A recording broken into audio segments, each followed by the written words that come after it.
Une remise de prix pour clôturer 2 semaines intensives. Depuis le 14 mai au Niger, les armées de l'Alliance des États du Sahel et celles du Togo et du Tchad ont bénéficié d'une formation dans le cadre de l'exercice Taranakal 2. Objectif, renforcer la coopération régionale face aux crises sécuritaires. Un exercice qui ne s'est pas uniquement concentré sur le volet sécuritaire. Les soldats ont aussi mené des actions pour améliorer les conditions de vie des populations. 5 forages ont été réalisés pour améliorer l'accès à l'eau potable dans les localités les plus exposées. 110 tonnes de vivres ont été distribuées aux populations vulnérables. Des aliments pour bétail ainsi que des vaccins vétérinaires ont été fournis aux éleveurs afin de renforcer la résilience du cheptel local. Enfin, plus de 2000 patients ont bénéficié de consultations médicales spécialisées, ophtalmologiques, médico-chirurgicales, gynécologiques et dentaires.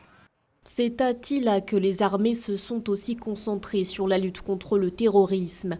La ville est située à Tawa, région proche de la zone des 3 frontières entre le Niger, le Mali et le Burkina Faso, et considérée comme l'épicentre de la violence au Sahel. Si Tawa n'en fait pas partie, la région est loin d'être épargnée par les attaques. Les Nigériens se souviennent notamment du massacre du 21 mars 2021 survenu dans plusieurs villages de cette même région. Un massacre qui a entraîné la mort d'au moins 137 civils. Ces actions illustrent la volonté de nos armées de rester proches des populations, de répondre à leurs besoins immédiats et de renforcer le lien armée-nation, essentiel à la stabilité de nos territoires.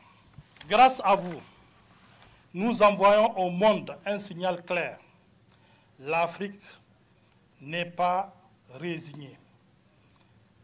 Elle se relève, elle s'organise et elle avance. Pour renforcer la lutte contre le terrorisme, l'AES avait aussi annoncé la création d'une armée unifiée. Une armée constituée de 5000 hommes est considérée par le ministre nigérien de la Défense comme un passeport pour la sécurité du Sahel.